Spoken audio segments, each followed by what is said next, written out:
Həkimlərin səhv etmək ixtiyarı varmı sizcə? Cəmiyyətin fikri mənə maraqlı deyil. Amma cəmiyyətin fikrinə biganə qalmaq da doğru deyil, əgər sən publik şəxsənsə. Maarifçilər, ictimai səhiyyə işçiləri və s. mütləq ictimai rəyi nəzərə almalıdırlar. Amma ayrı-ayrı həkim onu nəzərə almaya da bilər, çünki o bir məmurdur. Ona tapşırıq nə gəlirsə, protokol nə tələb edirsə, o da onu eləyir. Qalan cəmaatın nə fikirləşməyi önəmli deyil. Önəmli həkimin özüdürsə, özgüvəni varsa və o ictimaiyyətə çıxırsa, onda həkimin bir rəyi önəmlidir.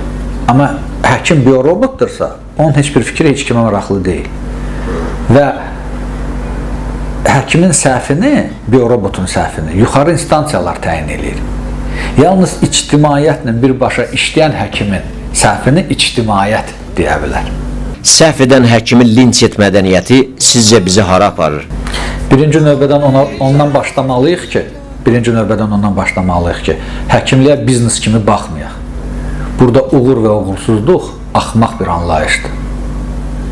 Həkimin uğuru ondadır ki, əgər o nəyəsə dərk eləyib, xəstəliyin yeni müalicə üsulunu tapa, daha effektli müalicə üsulunu tapa, daha əminliklə xəstələrini sağalda bilər. Uğur budur. Və bu yolda nə qədər səhvlər olacaq, nə qədər təcrübələr olacaq, onu heç kəs bilmir.